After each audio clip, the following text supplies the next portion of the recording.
Wow, wow, wow.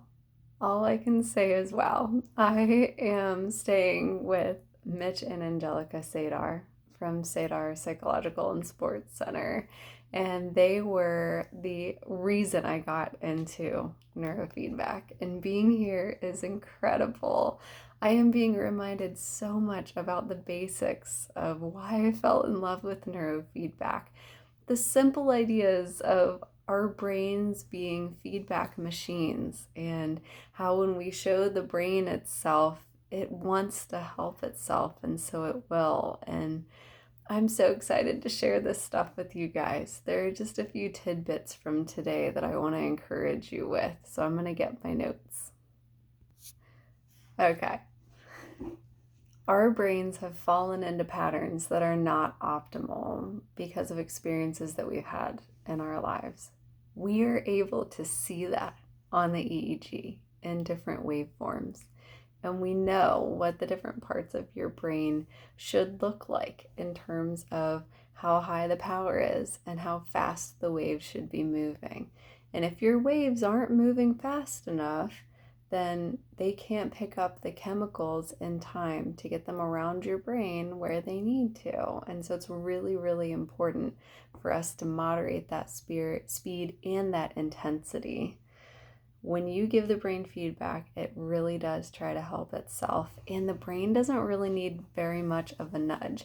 If you're coming into our center for neurofeedback and you really don't know what you're doing during the game, that doesn't mean neurofeedback's not working, because you are not playing the game with your conscious mind. Sitting there going, Pac-Man move, Pac-Man move, Pac-Man move, is not going to make Pac-Man move. In fact, that might actually make it a bit more difficult, and Pac-Man might not move.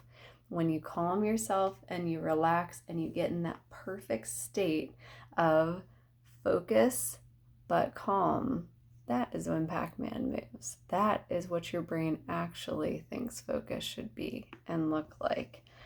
So when our brain falls into these patterns, we have to break them. We can do them in lots of different ways. Our brain's getting feedback all day and we don't even realize it. So if you're talking to somebody and they're like on their phone and not paying attention to you, you're probably going to stop talking, or might even get a little irritated, or your feelings might be hurt because they're not paying attention to you. Whereas if someone is smiling at you and nodding and making eye contact, it prompts you to want to keep talking because you feel heard or understood, or as if someone is interested in you and what you have to say. Neurofeedback is so cool, and we have to tell as many people about this as possible. I know I'm dorkily excited about it, but it's because it is the best. If you have any questions about this, please ask. Just put a little comment in there or something. I'm happy to answer. I can't wait to give you a bunch more information. I have a new teaching opportunity, which is part of the reason I'm here, where I'm going to get to teach the certification course for neurofeedback live with the SADARs as sponsors. And I can't wait to bring that to you. So please help me help other practitioners learn how to do this. Anyone with a healthcare degree can do neurofeedback. It's not just counselors. PTs, OTs, nurses, marriage and family therapists, social workers, counselors, psychologists, doctors can all do this. And we have to give this to people because it is so helpful and so relatively simple when you think about what it does. So thanks for listening, and I will tune in super soon.